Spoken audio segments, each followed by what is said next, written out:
Peeps, Suzanna here today to share with you for Spiegelman Scraps, and we are Scraplifting Shimelle. So I showed you the layout first that she created, and this is the layout that I scrap lifted of hers. And if you shop at Spiegelman Scraps and use Suzanna 15, you can save 15% off of your purchase. So there is a printed copy of the layout that I am scrap lifting of Shimelle's. She has a YouTube video of this as well, and I can link that in the comments down below for you. And in her video, she used 4 pieces of a 6x6 paper pad and a piece of 12x12 pattern paper and created her whole layout with the square picture. So I didn't have exact 6x6 pieces, but I used the same idea, and I did pull pieces from the Shimelle collection little by little, and I tried to use 4 6x6 pieces, but I didn't have complete pieces in order to make the layout work, but I could cut some of the pieces that I had down to 6x6 and use the same concept. So she had these 4 pieces that she used on a pattern paper background, and so you can see I chose that white with the black dots as my main background, and then I had these 4 pieces here, that piece there that I'm going to cut down to roughly 6x6 with a little bit missing. And then those other 3 pieces there that will consist of the rest of the layout for that top part, the main cluster with the photo. So I trimmed this down to 6x6 as well, and that's going to be my second layer, and then my picture is going to be matted on this piece here. And what Shimelle did with these 6x6 pieces is she just cut down what she needed and then used the rest to punch out circles, which she put moving across the top of her layout behind the background. I couldn't do that.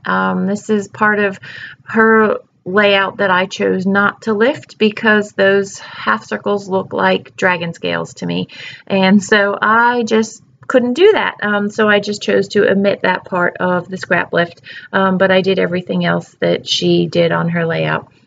So this is a 4x3 piece that she cut out of a 6x6, and she used that for her journaling. And I like that she used a fairly solid colored pattern paper that allowed you to still see the pattern and sort of hide the journaling and still see the pattern on that.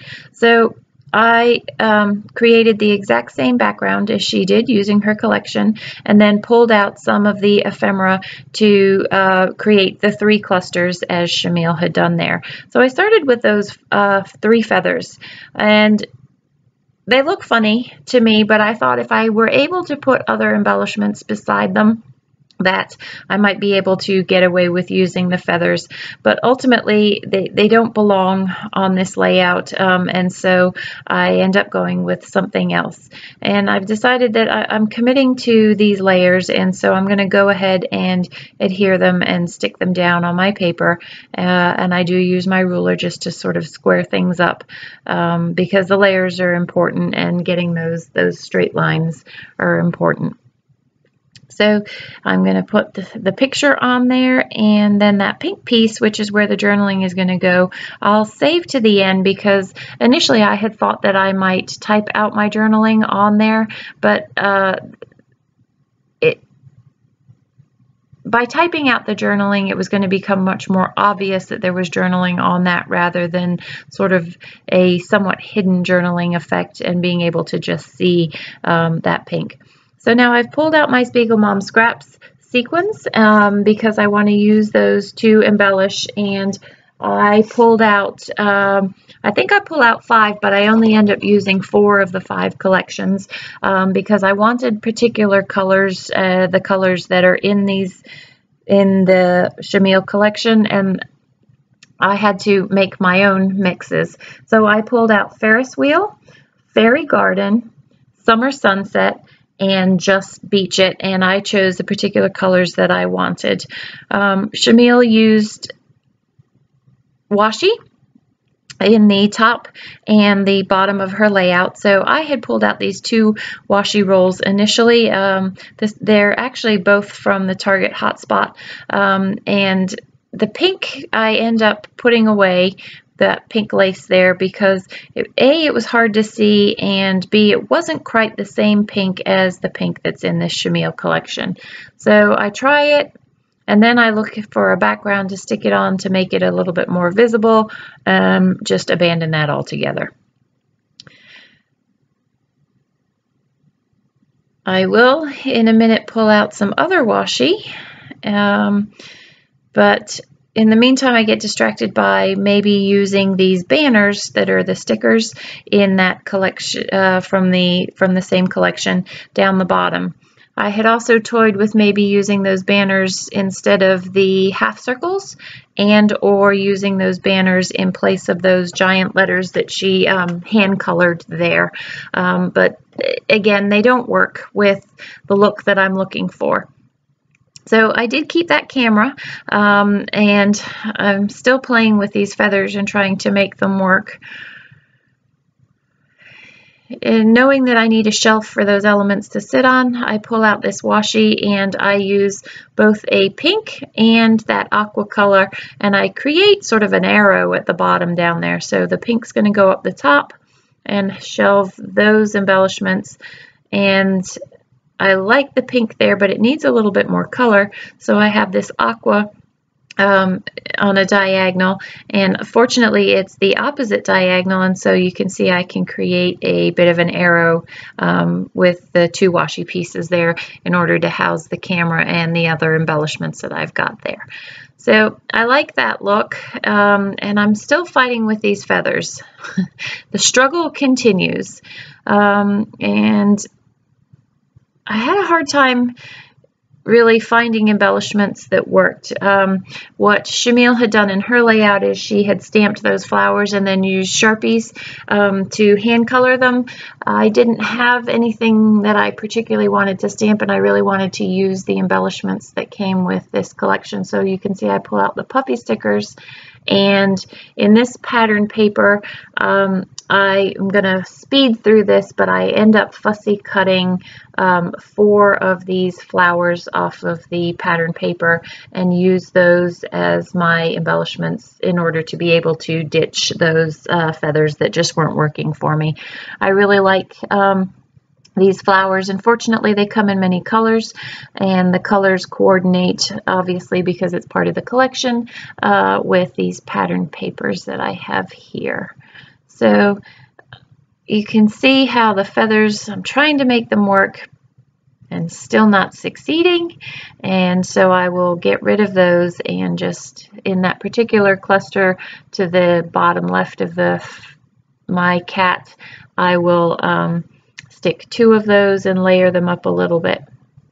This picture is of our cat. Her name is Belle, and Belle loves to hide in boxes, but she found herself under a box. My daughter was playing with her and was taunting her with some toys while she was hiding under the box. And I just loved the picture because it's a characteristic place for her to be. And so I pulled a few of these puffy stickers. I think I didn't succeed in using them, so I stuck those back on. And while my goal was to use mostly things from the collection along with some sequins from Spiegelman Scraps, I ended up resorting to some puffy stickers. So I pulled out some hearts, and those end up being from Bella Boulevard, I believe. I tried these arrows from We Are Memory Keepers, but there's the Bella Boulevard illustrated faith hearts that I ended up sticking with, and I just chose colors that coordinated with the collection here. And those are all of the main elements that I'm going to use.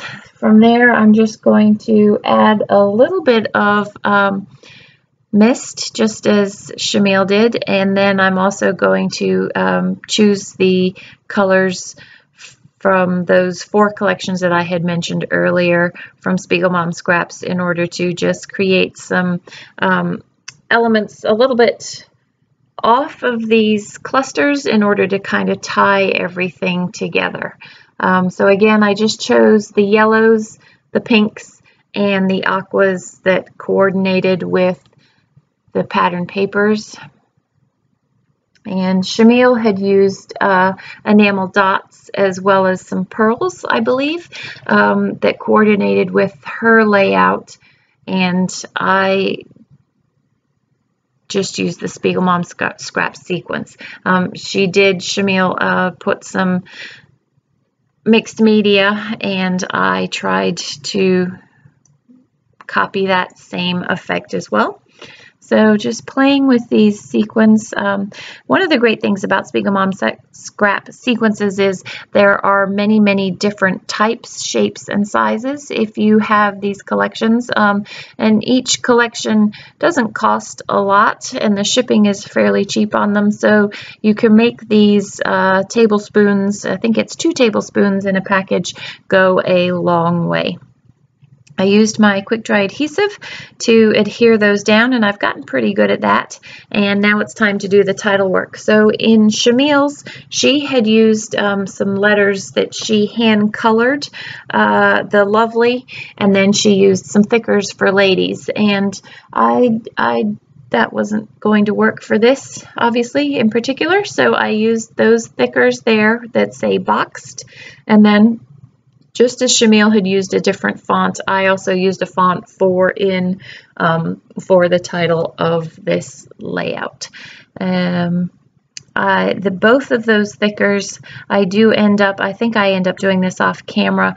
Those aqua ones for boxed, they fall off and usually end up at the bottom of the page protector. So I have learned that you do need to use some liquid adhesive in order to get those down. And the liquid adhesive in the Scotch adhesive in the fine tip applicator works really well. I tend to run my letters downhill, so it is handy to have a ruler to just line those up. So there is the title, and in a minute we're going to come to some close-ups. Again, if you use Suzanna 15, you can get 15% off. I hope you enjoyed this process video. Thanks for stopping in today, and take care.